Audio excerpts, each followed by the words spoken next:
Well, hello, everybody. Welcome to Profiling Evil Live. I'm Mike King, and it's great to be with you. Another really interesting day in the Alex Murdaugh case, and we're going to chat a lot about that tonight. I've put a link in here, and I'm going to do it again right now. I want you to know if you want to call in tonight and chat, ask a question, whatever you got, we can do this. We're also going to take a poll tonight. So you're going to have a little group participation going on as well. So looks like a couple of you signed in, or a couple folks signed in, said it's too late at night. Sorry, I got a day job. I got to take care of that.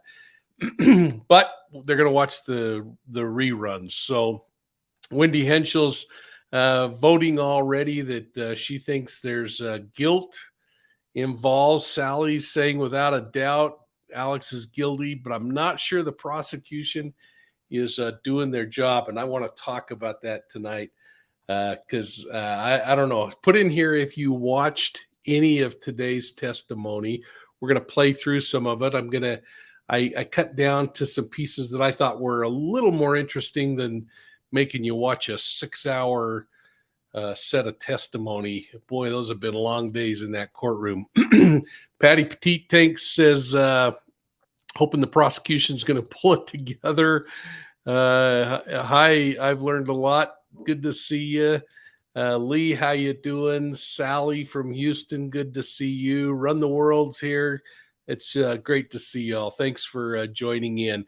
And please make sure tonight that you're telling your friends to jump on and join us. And we're going to hopefully have a little fun tonight. So at any time, feel free to call in. We'll put you on and we'll chat for a minute. And we're going to just take it easy tonight. And we'll show a little video. We'll talk a little bit and go from there. So here's the deal. First thing out of the chutes today, the defense came in and requested that the judge take the jury to the murder scene.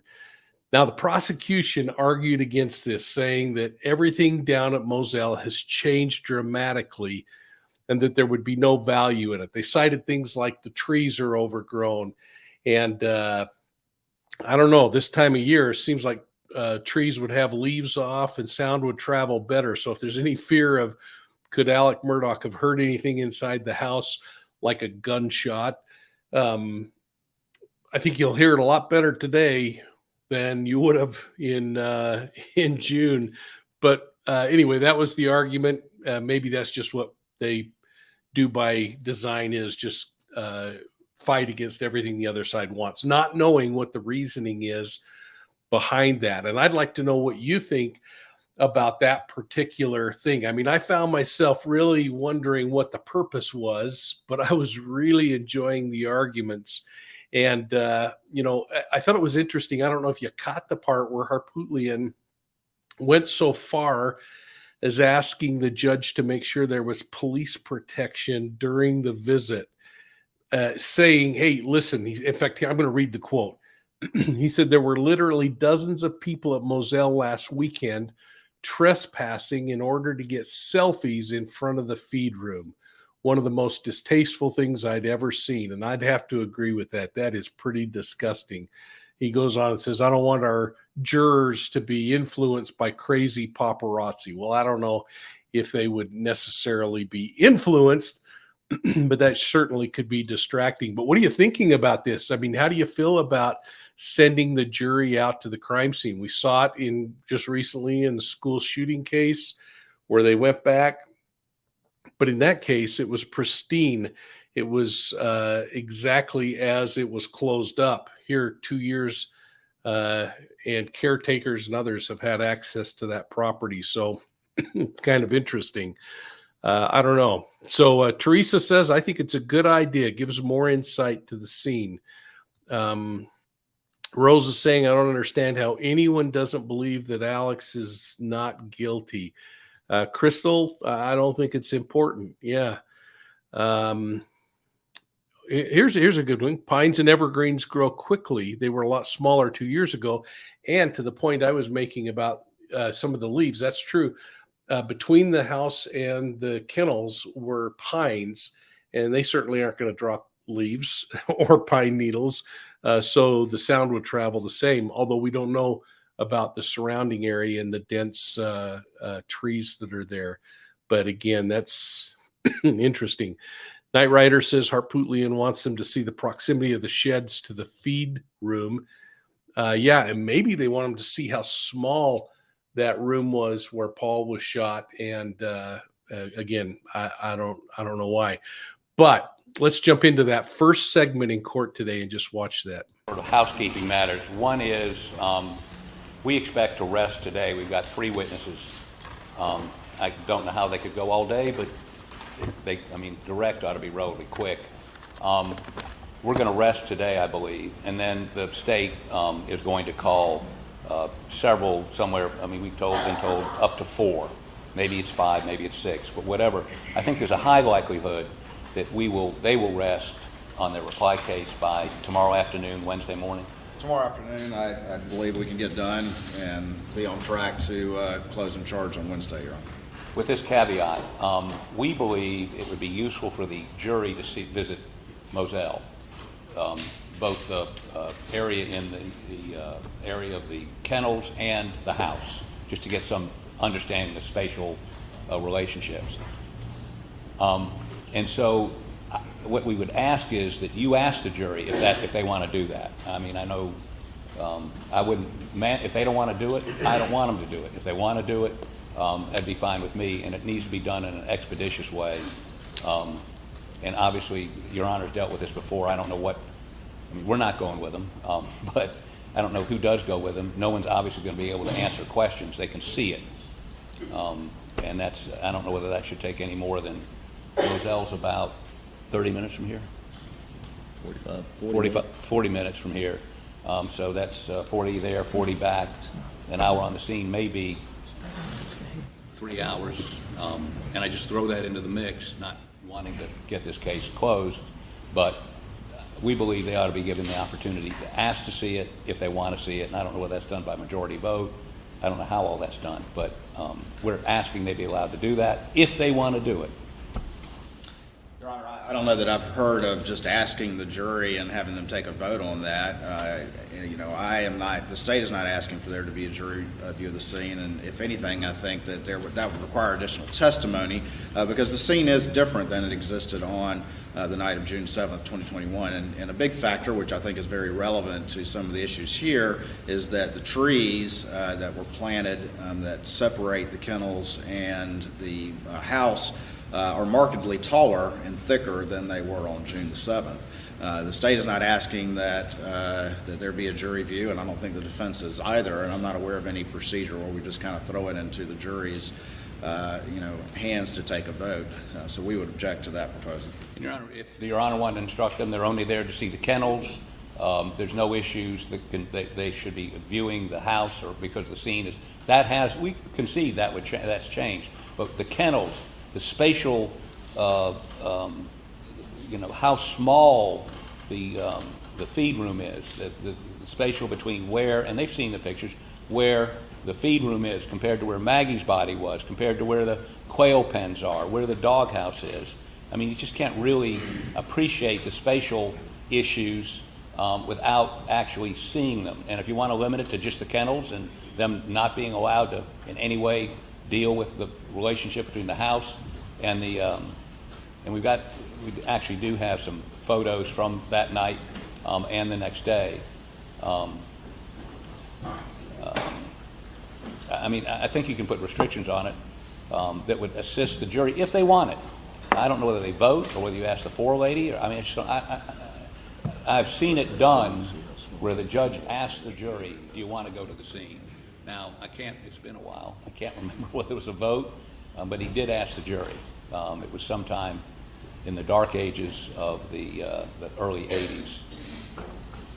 And we certainly would object to putting any sort of vote to the jury at this point in time. I've never heard of any such a thing. Generally, jury views are at the request of a party, and I'm requesting.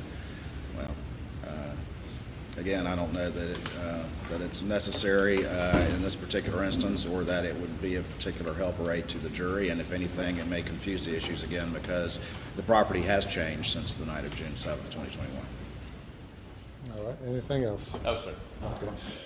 Upon request of either side, the court will allow a jury view. I will not ask the jury to decide whether or not they want a view. I think that could invite premature deliberations in the case, or just the mere fact that they would have to discuss that issue, I think would invite premature discussions of relevant facts, what might be relevant facts. If either side wants a jury view, the court will arrange a jury view, and the court will go. The lawyers may go if you want to go. Of course, there are so many lawyers. That's a mammoth team in of itself. And I can advise the jury as part of the going to the scene that the certain things may not be the same as they were 2 years ago, whenever the period of time was. So if the defense wants a jury view, then the court will arrange a jury view. Your Honor, thank you. And I just bring this to the court's attention. There were literally dozens of people at Moselle last weekend trespassing to get selfies in front of the feed room. I mean, most distasteful kinds of things I've ever seen. So perhaps before they head out there, some of the security could be in place, and so they have don't. law enforcement security scene, ensure that no one is there. Well, Unless, yeah. John Marvin, his brother, is maintaining that property. He had to call the sheriff's department to come remove him, and it seems they have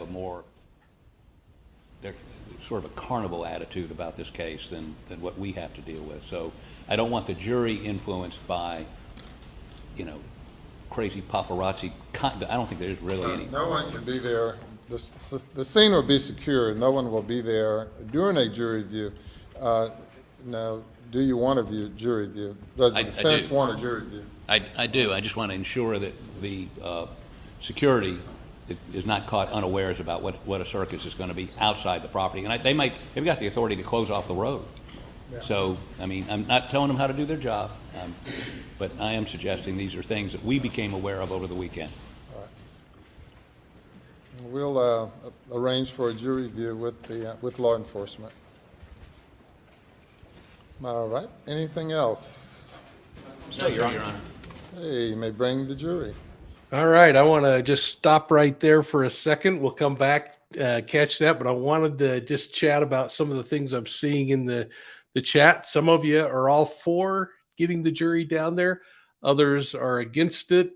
A lot of distrust about what the lawyers got up their sleeves and why they're doing it. Hey, I think that's exactly what you pay a lawyer to do, is do the thing that is in your best interest. So they must have something up their sleeve. And I'll tell you, today we saw a few things up their sleeve. One that was a hint early on in this trial about whether there is one shooter or two shooters responsible. And all of a sudden it made really good sense why the defense went after the medical examiner so much in the early stages when she testified. And we'll talk about that more. But let's see. Somebody said Alex won't be there. I guarantee Alex won't be there with the jury while they're there. In fact, he doesn't get those kind of field trips unless, of course, there's a hung jury, and then he'll have plenty of time to go look around. But probably never there again, since the place is going to be sold. So. All right. Well, it looks like lots of comments coming through. Really good to be with all of you. We're talking about the Murdaugh case, and frankly, the fact that the first thing out of the box this morning was whether the judge allows the jury to go on site and see the murder scene. And he is all for that. In fact, I like the way he ruled. He said if either side would have asked, I would have granted it. So he had already contemplated that long in advance and was ready for that. But let's get into today's testimony, because that was the big question is over the weekend when Friday, as they wrapped up the week, Harpootlian said, hey, we're going to have 3, maybe 4 people on the stand. Well, little did we know that they were hiring like crazy a couple of people to come in who had a really limited amount of time. The defense brought in 2 experts, a medical physician, Dr. Jonathan Eisenstadt, who also is a forensic pathologist. So this is a top drawer guy. And then they brought in Timothy Palmbach, who's a former professor in forensic science. And if you've watched any court trials, you've seen him pop up as a hired gun for the defense in a few criminal trials around. So no surprise to have them come in now with a couple of big guns to try to create doubt in the mind of the jury. And for those of you who are watching today, I don't know, the question will be, did it create doubt? And we actually going to take a poll tonight and ask some questions. So I think that'll be kind of fun just to see how everybody feels about things. But the first witness today was this forensic pathologist named Dr. Jonathan Eisenstadt. And this guy, I mean, his credentials were impressive, not only on the prosecution side, but on the defense side. And he argued that the medical examiner got Paul's injuries all wrong. He cited what I thought was some pretty powerful theories, including theories that suggested that the killer, actually, that final round that killed Paul, the second shot, first one, if you remember, was into the chest. The second one, he says, was point blank, the barrel placed right on the top of Paul's head when the trigger was pulled. And there was a whole batch of discussion around what happens. And for anyone who has shot weapons a lot, you understand the amount of pressure and the amount of explosive gases that come out of a weapon. His arguments made really good sense.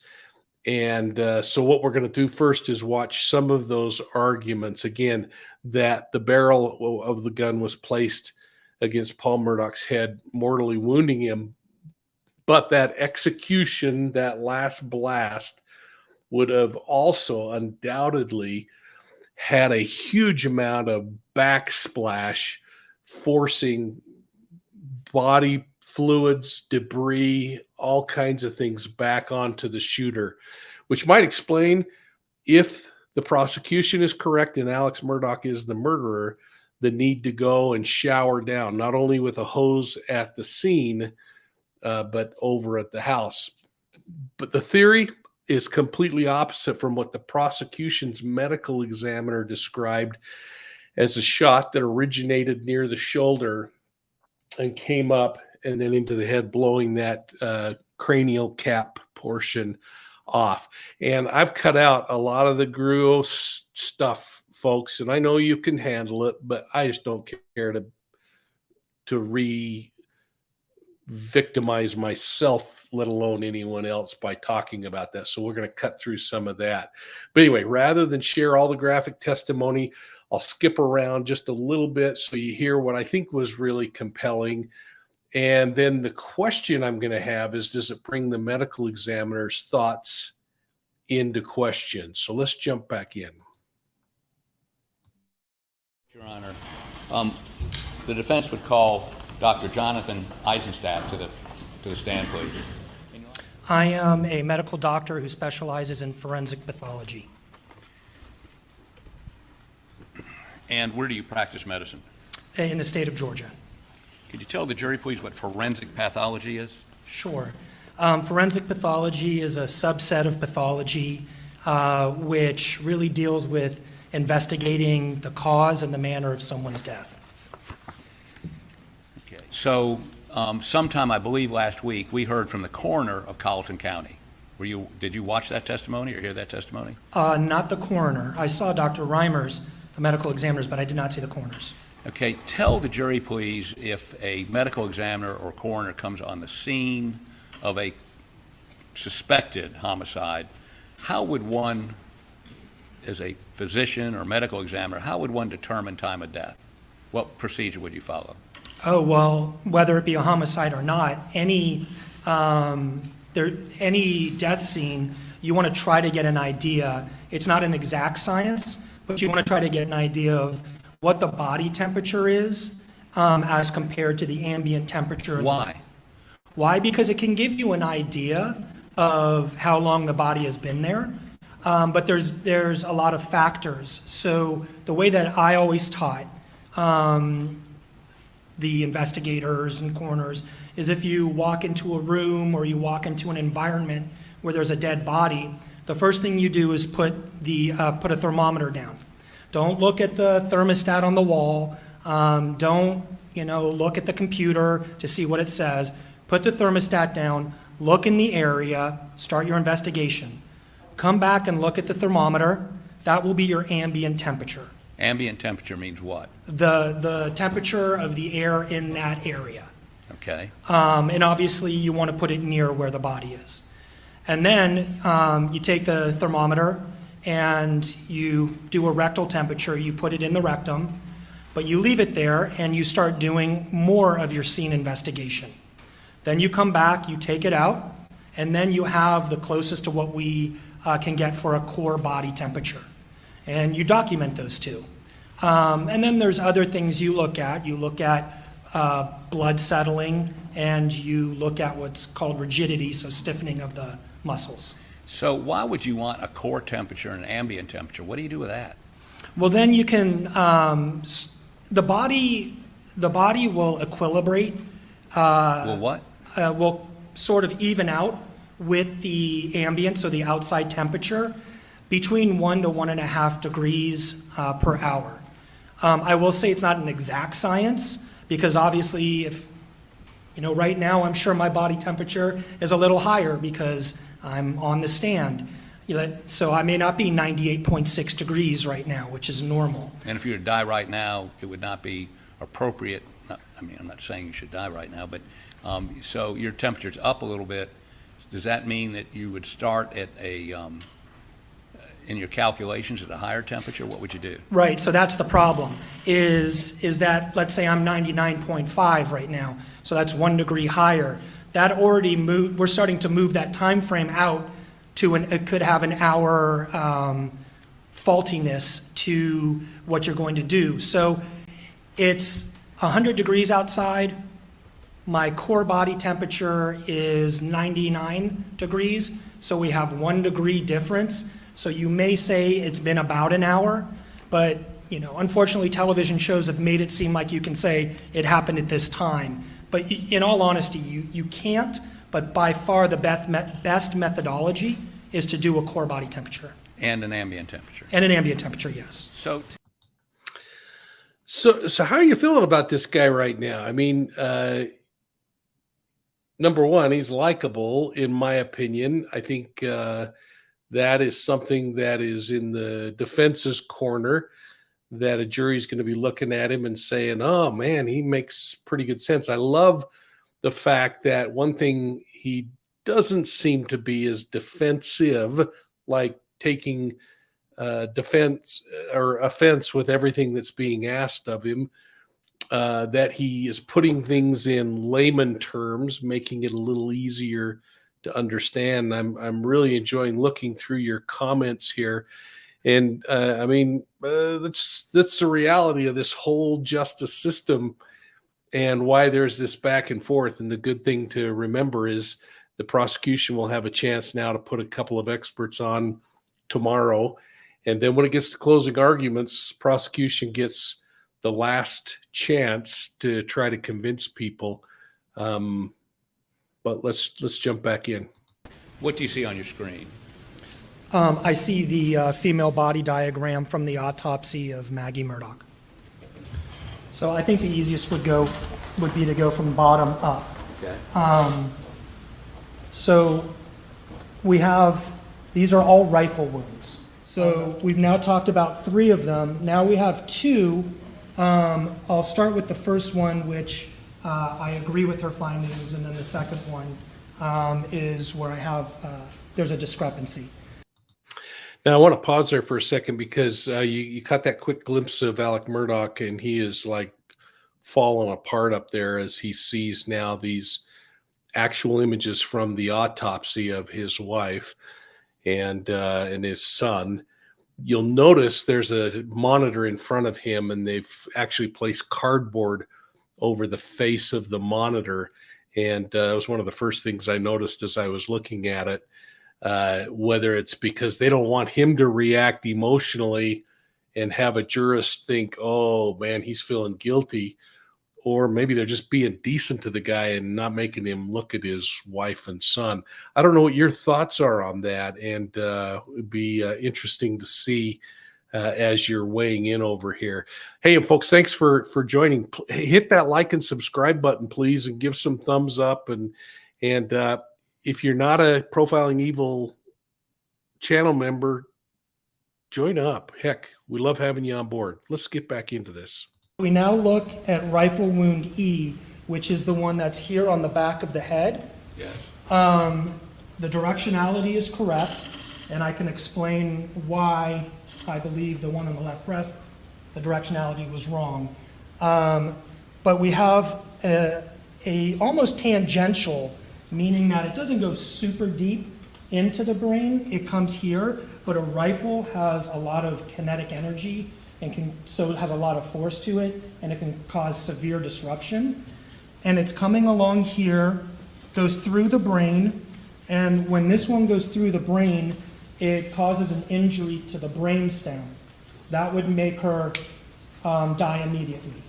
So on the body, it's going downwards, but obviously we have a moving situation. So if she's like this, it may have been coming straight, but on the body, the directionality is downwards.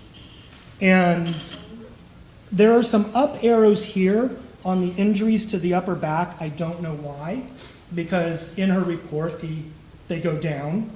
So that's all part of gunshot or rifle wound E. That's actually the lethal rifle wound, Okay. immediately lethal. I mean, unless somebody were very, very tall, is there an explanation on how those wounds would have come about? Yes, so I mean, really we know it's coming from the top of the head downwards, right? So unless someone is standing in an elevated position, or someone is lying down on their stomach, and then you have a sniper who's on the ground going this way, really, and we see this in people who are going to open the door because someone's knocking on the door and a gunshot comes through. If you're leaning, as I was saying earlier, if you're leaning forward, let's say the first shot here gives her significant pain, I agree with Dr. Reamer on that, and she's leaning over like this, then if I don't want to hit you, I'm sorry. I have a gunshot coming like this, now I look at it, the body lying flat on the table, you can see how it goes straight down. I'm sorry, 159, not your fault.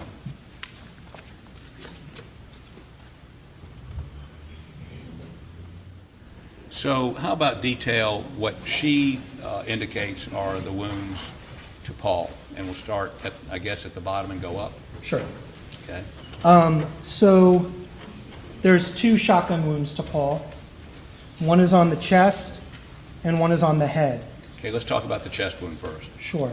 So the chest wound is also an intermediate range, so 1 to 3 feet.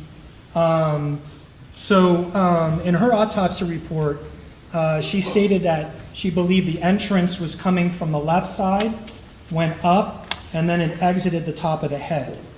To me, this is a contact range shotgun wound to the top of the head that caused extreme pressure buildup in the head from it being contact, leading to these types of fractures, and that the pellets, so the shotgun wound comes in, the wadding will start to open up.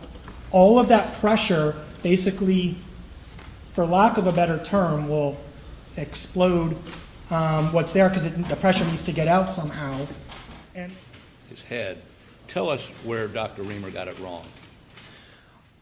well, I think she has it reversed. And the reason being is, now that you've seen where all the pressure would go, if the entrance wound is here on the left shoulder, and we're saying that we're at least 3 to 4 feet away from there because we have no soot, we have no stippling on the skin, then by the time it gets to the left side of the chin or over here at the angle of the mandible, the jaw, we've lost a lot of energy. And so, yes, you can get some pellets still going up into the head, but you're not going to have the top of the head completely blown off. And if you look at the photograph here, you can see, for all of us, it curves over and goes around because the top of our skull's there. If you look here, it goes flat. He's missing the top of his skull. That would not have happened from a 3 to 4 foot, 3 feet or further shotgun wound coming in on the left side. And the wound on his shoulder, let's look at that real quick. That's a pretty big wound, is it not? It is, and there's pellets that are going down into the tissue. And what is the evidence of that? Well, there's photographs that are taken looking down into the wound, and you can see pellets there, and there are x-rays that are taken that you can see there's pellets down into the left shoulder. Okay, if you go to... Now, when you first started your testimony, you talked a little bit about time of death. Yes. Is it the pathologist's job to determine the... I'm just pausing long enough to make sure you all know this is the prosecution now doing their cross-exam. And that's one of the questions I'm going to have for you all is, how do you think the prosecution did on cross-exam today? the time of death? Depends on the jurisdiction, but pathologists are trained in talking about what's consistent or what's not consistent. But I believe, like in Georgia, I believe here in South Carolina, the coroner, in the majority of counties, the coroner goes to the scene and does the investigation. So I don't know how it works here, but there's no doubt that part of a forensic pathologist's training and knowledge is determining cause of death from information given to, time of death from information given to them. And it's not customary for a pathologist to actually go out to the crime scene, is it? Oh, I'd say more often than not, the pathologist does not go out. All right, and now in this case, because this appeared to be homicides, the county coroner would be the one to have requested an autopsy, is that right? That's my understanding. I definitely in Georgia, it's my understanding here, yes. And Dr. Reamer performed the autopsy here, Yes, ma'am, and she performed an independent autopsy. she did.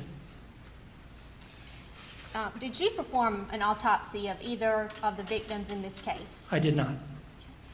And you relied on, I think you testified that Dr. Reamer's report, x-rays, crime scene photos, and autopsy photos in determining your opinion. That's correct.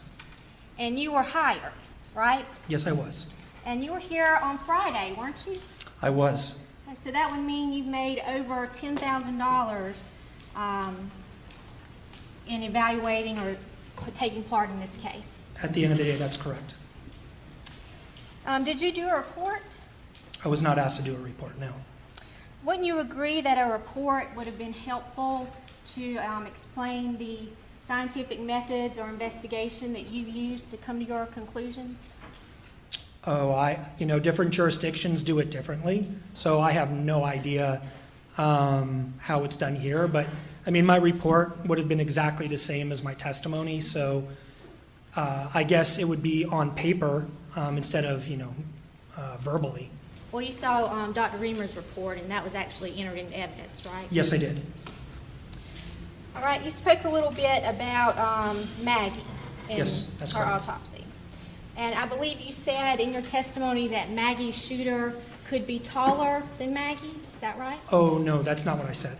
What did you say? No, what we were talking about was if Maggie's gunshot or rifle wounds to the top of her head and to the side of her head were with her standing up, that would have to be somebody at an elevated position. So I didn't give an opinion that the shooter had to be taller because we talked about how she could be bent over. But an elevated position could mean the shooter was taller, right? Oh, but it could be that the shooter was taller, but that would still have to be somebody at an extremely elevated position shooting down. I'll leave it at that. And you said that determining trajectory is not something that you do. At the scene, that's correct. On the body, that's what I do all the time. All right, let's move on to Paul. Would you agree that when a gun is shot, a lot of energy and momentum is generated, and that momentum and energy tears through a person's body? Depending on the range of fire, the type of ammunition, yes, I agree with that. And when pellets are shot, they spread out. Eventually, yes. Right. So,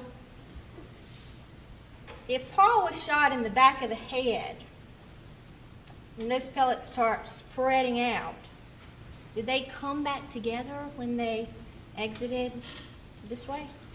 No, but that's where we're talking about the same thing as range of fire. So those pellets, if you go from the top of the head down to here, this is about 6 inches. So we have about 6 inches. We have maybe a foot, right, from here to here. Those pellets can still be together and starting to spread out. So no, they're not going to go out and come back together. Some, that's why I was talking about that billiard ball effect. Some, if you hit that cue ball, the side ones are going to pop out and the middle ones will still be together. So no, they won't go out and come back, but I have no issue with 1 foot from here to here and having still a whole cluster of pellets going through. But the pellets would be closer together when they first enter the body. For a certain distance, yes. And we also talked about soot or stippling. Now, in Dr. Reamer's report, she does note that there was soot and stippling for certain injuries, right? Yes, ma'am. And she did not note that for the injury to the shoulder and head. Agreed. Okay. So, how do you think the prosecution did on the cross-examination? I thought one really powerful point that was brought out, and I wish she would have played it a little longer, was the fact that this defense witness wasn't at the autopsy. May have had the benefit of the reports, the examination, the chemical counts, the location where weapons or where ammunition was recovered, but he wasn't at the autopsy, and that is huge. In fact, there's a reason. I can't tell you how many autopsies I sat through during my career, and whenever you handled a homicide, you were assigned to be in the autopsy the following day because you observe things during the autopsy that cannot be learned through a report. And especially when you have the opportunity as an investigator to sit with a forensic examiner and have them, a medical examiner, show you the pathway of the bullet through the body or where the knife severed a vein, a jugular vein, or something that caused this person to die. So I thought that was incredibly powerful. I wish they would have spent more time on it. I hope in closing arguments that they do that. I see Lee Hellinger responding yes. I think that's to what I'm saying there about the autopsy, because she's probably sat through a batch of them herself, and that to me was really important.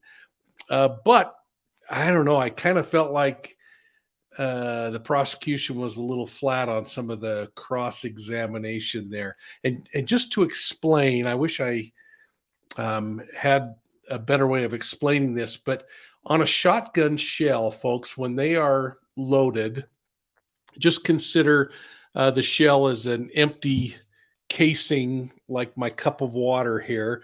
And when you're loading a shotgun shell, of course, it isn't shaped like this. It's shaped in one common diameter. But at the bottom, you would put gunpowder. And once that gunpowder's in, you then put wadding in there. And the wadding almost looks like on a shotgun shell, a little basket that has plastic sides that can open up like a flower if you were to put your thumb in the middle of it. And that goes down inside so that the basket is facing upward. And then the shot shell, the BBs go down inside of that wadding, and then you crimp down the top of the shell on top of it. So you have gunpowder, a wad, and then the shot. And when that shot is fired, when that shell is fired through the weapon and it is accelerating down the barrel, that wad, when the gunpowder explodes and ignites, that pushes that wad forward, and that wad is carrying all of that ammunition as it exits the barrel, and it's going to stay together. And oftentimes you'll find in these homicide cases, if it's close range injury, that the wadding and stuff will be inside the victim's body. And I believe they found pieces of wadding in these. So I felt a little bad that the prosecution kind of asked some of those questions, but anyway, I'm not paying attention to what you're saying here other than sharing that. And by the way, there's been a couple of you who have put up some super chats, and thank you so much. Really appreciate it. And it really does help us. So thanks. So folks, if you're new, hit the subscribe button. Make sure you're giving us a thumbs up, and keep filling in the chat here, because there's some great chat going on. Now, I really want you to take some time and enter your comments. And if you're watching this after the fact, please put them in the description box down below, or in the comments section down below. But I'm going to be really interested in what your comments were on the prosecution's cross-examination of this forensic pathologist. And again, we're going to do a little poll at the end here, so keep hanging in there. Personally, I thought today was a pretty big win for the defense, because again, it didn't sway my opinion of what I think, and I haven't shared what I think. It didn't sway me, but again, if the goal is to get one person to say on that jury, I don't feel good, I think it was a good day for the defense, and I'd be interested in what you have to say. Again, it hasn't changed my opinion, but the doctor's theories sure made good sense, and it's pretty hard to argue. I think somebody said you can't tell which direction the shot is going. I'm not sure if I was reading that correctly. That bird shot, you can actually tell which direction it's going, because it's going to stop where it loses the momentum, and that's going to be the direction that the shot is going in. Could be deflected and going into the different angle, but and again, the theory of putting the gun barrel here and having blowback, which removed that skull cap, is an interesting theory. So I don't know. It'll be interesting to see where that goes. But then the defense called this Timothy Palmbach. This guy is a former professor of forensic science, I believe, from a school up in Connecticut. I think I want to say New Haven, but I can't remember for sure. So please correct me if I'm wrong. But he then shared his two-shooter theory. And this takes us back to the very first days of this trial, when Harpootlian was saying, what about two shooters? Now, his reasons are that Paul was shot at close range with this shotgun. Maggie was shot with this .300 blackout rifle. That's shooting the same round that the military carried during the Vietnam War. It's a .223 round, like used in an AR-15 or other similar kinds of weapons. So I want you to listen closely to his testimony and his opinion that a single shooter, and I thought this was interesting, and personally, I'm not buying it, but that a single shooter would have been so stunned and shook up by shooting Paul at point blank range that he couldn't have gathered himself and his emotions together fast enough to turn around and kill Maggie with a separate weapon. And in his opinion, he said, this is clearly two shooters. So I want you to listen to this and tell me what your thoughts on this one are. Is there one or two shooters, and how did the prosecution do on the cross-exam? Your next witness. Thank you, Your Honor. Defense calls Tim Palmbach to the stand, please. Mr. Palmbach, will you tell the jury where you're from and what do you do? I'm from Connecticut. I've been up in that state for the majority of my life. Most of my career has been in the Connecticut State Police, and I actually started out in a row position. Then I was transferred into a major crime unit, and from Sally, I'm going to pause here just long enough to just ask our in-house counsel to respond, because she spoke about this a few nights ago when we were on together. So maybe that will help, and we can keep moving forward on this. From there, I spent a good deal of my time in the lab. I retired as a major from the lab in 2004, and at that time I was head of the whole division of scientific services for the state of Connecticut. I then went back to the school, which was my alma mater, which was University of New Haven, to teach. I took the chair of forensic science position, which is a large forensic science program with both graduate and undergraduate students, and I managed that program as well as teaching. In addition to that, I was doing some degree of consultation, expert consultation, but not much, just because of the volume of work that I had. In August of last year, the university offered me an early retirement incentive package, which I gladly accepted. And so now I just teach part-time, assist with a couple of the grants that I had, and have a little bit more time to do consulting. Your Honor. Mr. Palmbach, were you hired by Mr. Harpootlian and I on behalf of the defendant, Alex Murdaugh, in this case? I was. And what were you hired to do? To review the case, look at the forensics evidence, the pattern evidence, crime scene documentation, lab analysis, autopsies, and related investigative reports that dealt with the scene activity and the physical evidence. I believe it began with Paul, his right shoulder to the open feed door. This is inside the feed room, and he's facing straight ahead, and he's upright, and his arms are more or less at his side. And the first shot comes in a very oblique angled shot into his chest, travels through his chest, exits the side of his chest into his left arm, exits his left arm, and then continues on and exits through a window pane in the feed shed, which is the opposite side from the doorway. Roughly, where would the shooter have been on the first shot into Paul? Where would the shooter have been? Yes, sir. Okay, they're definitely going to be outside the door, and how close they are to the door is subject to a lot of different factors. So first of all, what's reported is a small amount of gunshot residue in that area, not a lot of it. And in fact, as I looked at it, yeah, I could see some of the particulate matter adjacent to the medial side of the injury, but I couldn't see much more gunshot residue beyond that. Now, in fairness, when you have an article of clothing and you're shooting through the article of clothing, the majority of the gunshot, if not all of it, depending upon the distance, will stay on the outside of the clothing. In this case, it was black clothing, blood-filled clothing, and you wouldn't be able to see that unless you did some enhancements or use something we call like a modified Grice reagent test. Well, let me stop you there. Did you see any indication that SLED did any GSR testing of the clothing? I did not. Okay. All right. Please continue. A GSR pattern testing of the clothing. Correct. I'm sorry. Okay.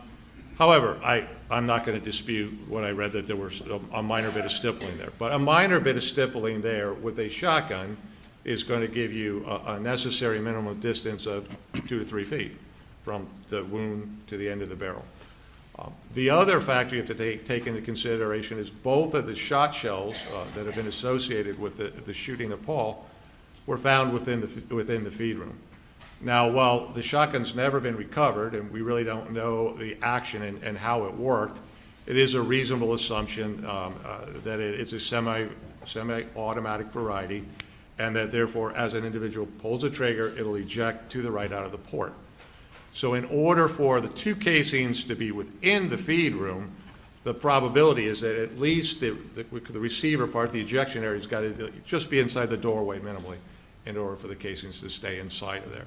Sure, based on the general morphology of what happened to the head, this explosive nature, it's taught that way, we've learned it that way, and through personal experience, you never see that except when you have a high energy source contact wound. And I want to talk about the shooter. How close would the shooter have been in relation to the shot into Paul's head? Well, so this is contact. So he's got to be close enough to get the barrel in contact, firm contact with his head. That was the only new information to me.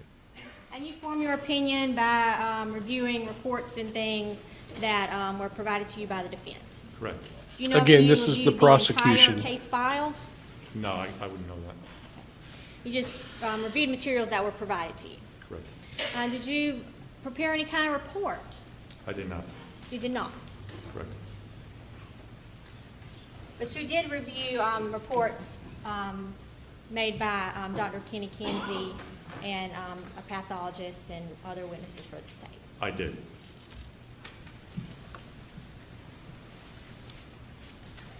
All right, let's talk about the feed room a little bit. You testified a lot about that. Now, you said the shooter stepped in the feed room, could have stepped in the feed room to shoot Paul in the back of the head. Correct. And when he would have shot Paul, he would have been covered in blood. As a result of the backspatter from the headshot, yes. Covered in blood. Yes. And in the picture of the feed room, were there any other bloody footprints clearly apparent? Any other? Yes, Other than what? other than Paul's footprints. Well, all I've seen is partial footprints that have been observed in the feed room. I've yet to read a report that said conclusively they were Paul's. I'm going to show you states 27. And there has been testimony that those footprints we're looking at do belong to Paul Murdaugh.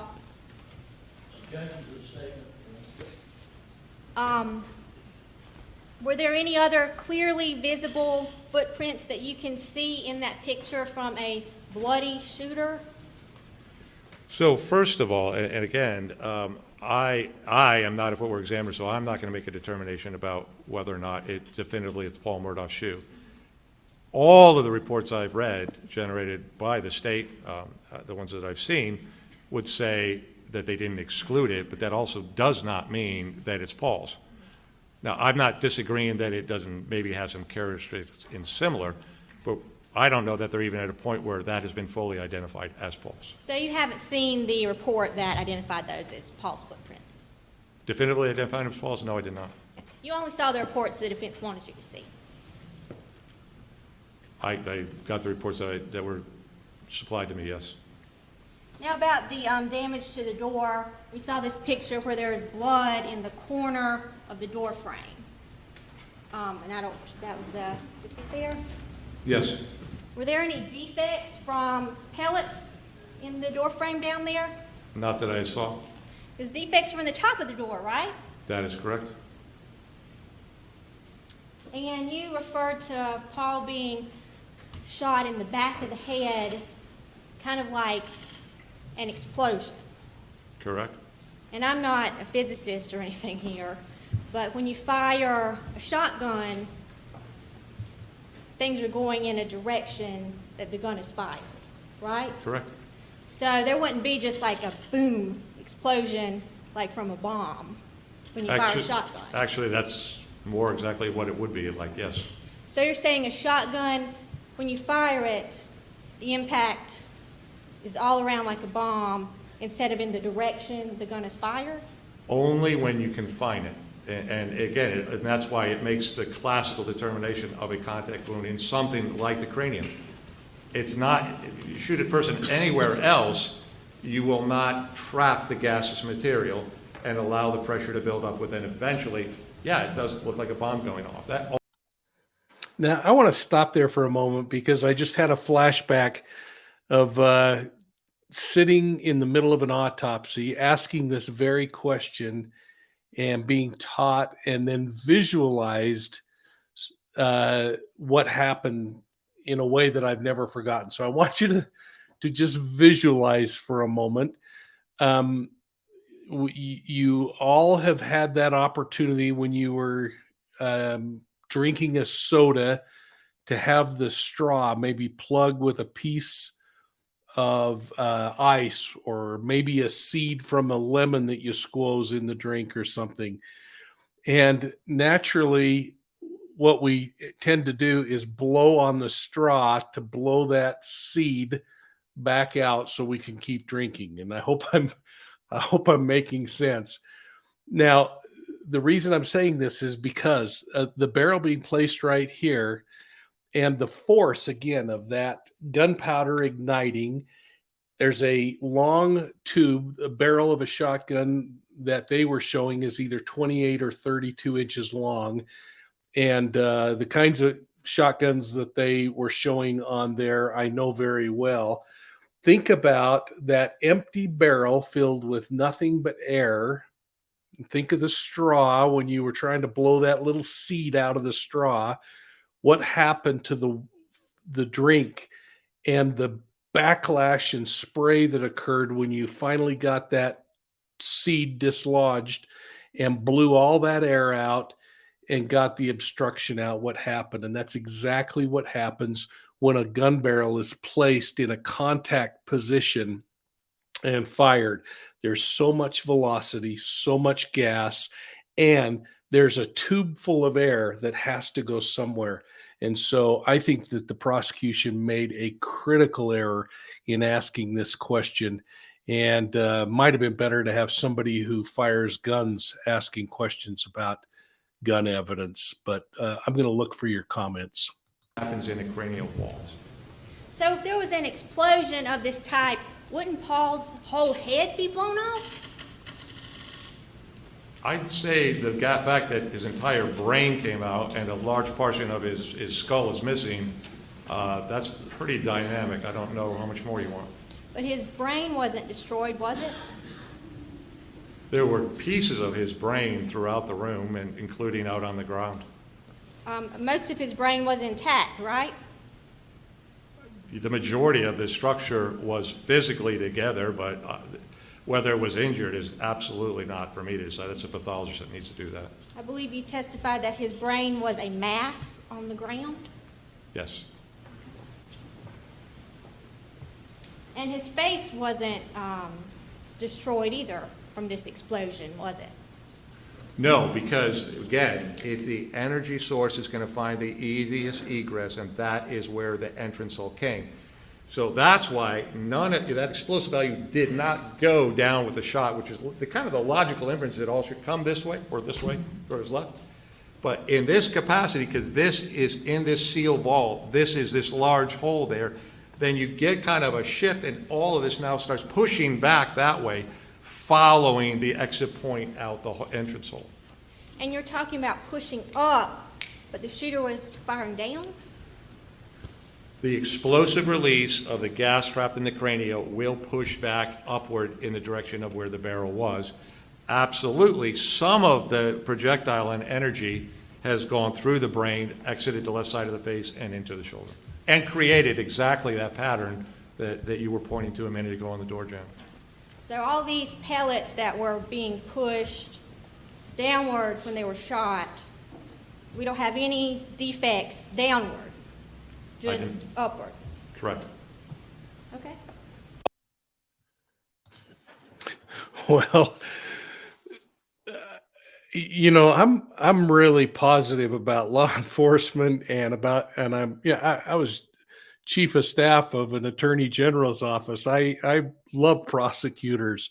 I just I just thought that was a poor line of questioning, and I hope it doesn't hurt him, because what she gave was that witness a chance to say, no, it's exactly what happened. It blew back. And the reason why that's so important is because it then puts into question the medical examiner and everything else she did if she's so wrong on that. Um, so I don't know. I want to have you either comment in the chat box here, or if you're watching this later, make sure you're putting your comments down below. Now, the defense wrapped up by putting Murdaugh's brother on the stand, who made a point of saying that law enforcement released the crime scene back to the family without cleaning it up first. And that's not what law enforcement does. They're not a recovery service. That's why you call these companies that come in and clean up after tragic events. The really tragic part is, though, he testified about finding things like part of Paul's remains, and that would have had an emotional impact on the jury, in my opinion, that needed to be also dealt with. And I really wonder what your thoughts are in regard to that. Now, we're gonna do a little test. So if you've got your mobile phone, I want you to turn your camera on and take a picture of that or not take a picture, hold it up and capture that QR code. And we're going to ask a couple of questions and see where people would weigh in tonight if you were sitting on the jury. And the first question that I've made available is, who explained the injuries more convincingly, the prosecution or the defense? And while we're waiting for some answers to come in, looks like one vote has already come in. We'll see what kind of response we get to or coming in. They're saying the defense 4-1 right now. So this is kind of interesting to see this number coming in. This is going to be really an interesting question. And what will be the impact of that as well? That's going to be really interesting. So I'm going to put a link in the chat box for those of you who are using your phone to watch this right now. Let me just let's see. I think I've got it right here. There we go. All right, I just put in the chat box the link so that you can go in and do this on your computer if you're watching with your phone, or however you can figure out how to do that. Hey, folks, hit that like and subscribe button. I hope you're making us a part of your regular YouTube viewing, and I really appreciate all of you. This is really interesting. The first question we're putting out, we've got 62 votes, 65, 67, 68. Right now, it's about 50-50 on what's going on. So we're going to just let this run for a minute while we chat and look at some of the comments in here. Let's see if we can catch. And I apologize because there's a bunch that I missed. It looks like a lot of you are saying you voted, so thank you. QR was confusing. Yeah, if you've got your camera, you can hold up. In fact, we'll just move this to the side a little bit so we can talk. You can hold up your camera on an iPhone, and it will capture, put a little orange or yellow box around the QR code, and when you push or click on that, it will take you into the poll, and you can answer that. So we have 1,100 people on right now. Only 100 of you have voted. So take that into account when you're thinking about this. But right now, 50% of you are voting either way, which if you 100 people were sitting on a jury right now, we'd have a hung jury. So that's kind of interesting. And this is not a scientific poll, although I'll be on Nancy Grace tomorrow. Those of you who get frustrated when I go on Nancy, I hope you'll get over it. But maybe she'll put up the poll on there. Who knows? We'll see what happens. we're going to talk about lunchtime during the morning break. So I think we'll give this just one more minute and then we'll stop. But right now, 57% roughly are saying that the prosecution is carrying the load and doing their job. So 57 are saying prosecution, 51, 52 are saying defense. The question is, who explained the injuries most convincingly? And folks, if you're just tuning in, this QR code up here in the upper left corner, all you've got to do is hold your camera up, or I'll put the link in the chat box again. You can click on this link and go. And Jake is telling me, move on. It's time to get to the next question. So the next question is there one or several killers? One or several killers? And that should have popped right up on your mobile device. And if you have to, just hit, let's see.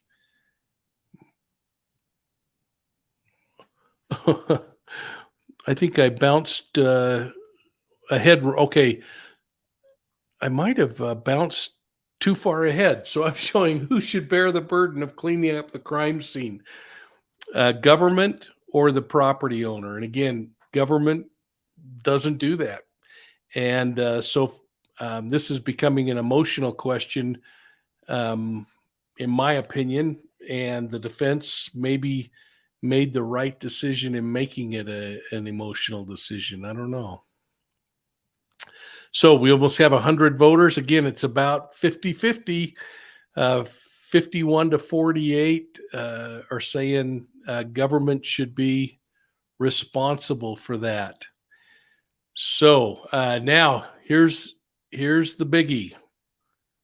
Let's go to the next question, which is if you were on the jury today, how would you vote? And let's see what people are saying. So it looks like we're streaming in about 2 to 1, 3 to 1.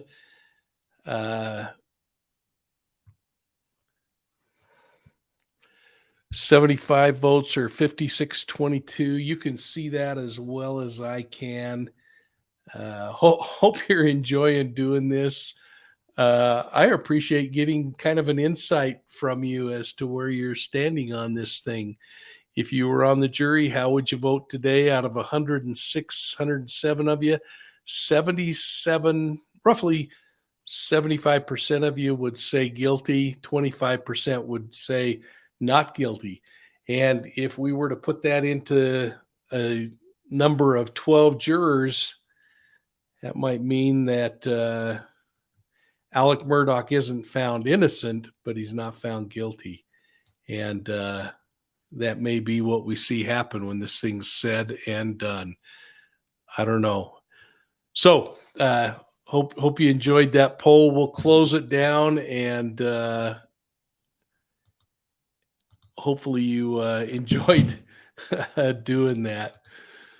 So folks, that's the real question for tonight is where is this thing going to land? What are people going to do? And are we going to be like Ronnie and say, yeah, the state proved their case? Or did the defense do their job? And it says here, you bash the prosecution, yet most vote guilty.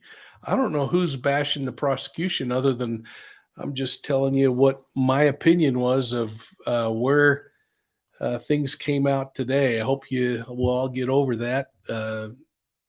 I think the defense came out swinging, but don't forget, tomorrow is the prosecution's turn for their rebuttal, and then we'll go into closing arguments. So from all of us at Profiling Evil, I hope that you're enjoying watching this. I hope you're enjoying jumping on and chatting about this case. And we're going to see what happens tomorrow. Make sure you hit that like and subscribe button, and we'll see you all soon at the next crime scene.